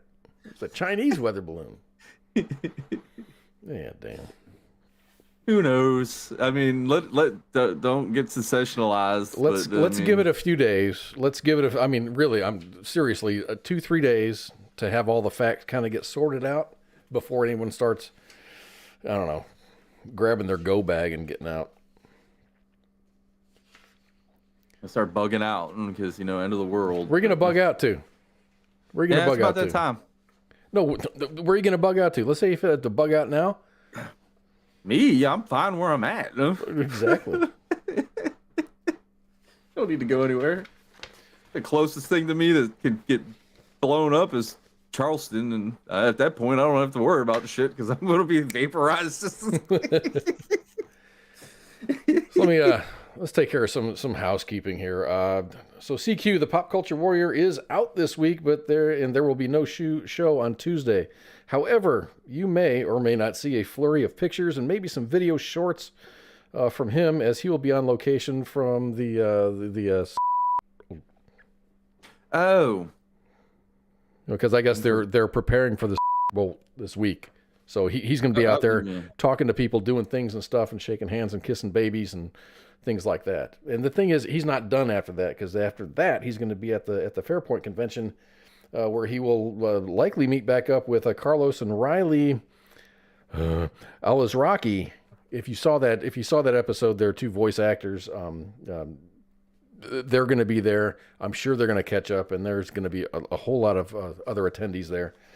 So Carlos had been doing voice work for a long time. He does Rocco's Modern Life, and Odd Parents. Riley, who's just getting started, she voices Rock Talk at on the Star Trek Prodigy series. So I had to hear what she sounds like compared to what she sounded like during the interview with CQ. She really doesn't sound too much different. She's very emotional, of course, when she does that thing on Star Trek Prodigy. Anyway, so that's what's happening this week with Pop Culture Warrior. So next Friday, we are going to welcome Kyle and Jackie Stark. Kyle and Jackie will be on to talk about their journey to compete in the Spartan Trifecta. And I had to look up exactly what that was. And it's like the Tough Mudder, but different, I guess. The interesting thing about Kyle is the man's got no legs. And he's also a fireman. So he's got a whole lot more ambition than I do. He does TikTok videos. I don't have TikTok. I don't access TikTok, so I have really no idea. I'm just going off of kind of what Mom said. So he's going to be on with Jackie next week. And then on the 13th, ICE is going to welcome Buck Wade to the Monday edition. Buck is the community affairs manager for Stop Soldier Suicide, because we're all about killing that, not killing, boy, wow, that was really super bad. 22 a day. We're trying to get rid of 22 a day. We're trying to kill 22. No, that's wrong. That's wrong. Bad words. Wow, spicy. That was spicy, dude. I apologize. We're trying to curtail or eliminate the 22 a day. And this is one way to do it. So check out Buck Wade on the Monday edition this Monday. That was a good show. We've had no glitches. I see some frames drop, but it's negligible. So it's less than 0.0%. So I'm fine with that. I'm happy with that. Really glad that Eric was able to hang out. I had no idea how much of a badass and how much experience and how much of a reach and how much he's immersed in his own community there in California. He's doing a great job. And I really can't wait to watch unMASKed. You got any parting words for us before we take off? Like I always say, don't drink and drive, don't kick your dog, don't beat your spouse, and don't fly American Airlines, and have a safe weekend. And if you fly Ryanair, don't leave your kid at the counter. Yeah, exactly. I don't care if you're from Brussels or not. Exactly. All right, everybody. Y'all take care of yourself. My name is KOZ, and we didn't do the lineup. So today is Friday. Tomorrow's our Donza Day. On Sunday, we're going to have the Sports Bar. That's going to be at Sunday. All the shows are at 2000 hours Eastern. On Monday is the Monday edition with ICE. Pop Culture Warrior is on Tuesdays, but there's not going to be a show this week. Wednesday is the new show, The Smoke Pit. So the Smoke Pit and the Sports Bar are both new shows. Sports Bar being Sunday, Smoke Pit being Wednesday. Sergeant's Time is on Thursday, and then we're back here on Friday. Like I said, all shows are 2000 hours, and we hope to see you here. Have a great weekend, everybody. Bye. This is WTF Nation Radio. Did you make a wish? Yeah. What'd you wish for? I wish for big movies.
WTF Nation Radio.